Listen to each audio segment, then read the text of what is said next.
Hello మిత్రులారా, నేను మీ Kedar. Welcome to my channel. ఇప్పుడు మీరు చూస్తున్నది మదురైలో ఉన్న మీనాక్షి అమ్మవారు. మీనాక్షి అమ్మవారు అంటే పక్కన కుడి చేతిలో చిలక ఉంటుంది, అది మీకు నిదర్శనం. కానీ అమ్మవారు చాలా ప్రత్యేకమైన అమ్మవారు.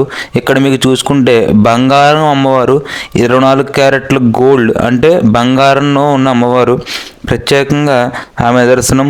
అమ్మవారిని దర్శించుకునేటప్పుడు ముందుగా మీరు పాదాలను చూసి దర్శనం చేసుకోవాలి. తర్వాత కింద నుంచి మోకాళ్ళ నుంచి నడుము పై నుంచి వక్షస్థలం పై నుంచి ముఖము చూసి శిరస్సు వరకు చూసి నమస్కారం చేసుకోవాలి. అది చాలా దివ్యమైన రూపం అమ్మవారిది.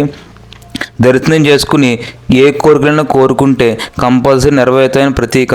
ప్రతి ఒక్కరూ కూడా మదురై వెళ్ళిన ప్రతి ఒక్కరు కూడా మర్చిపోకుండా అమ్మవారిని దర్శించుకోవాల్సిందే కోరుచున్నాం. Signing off. బాయ్.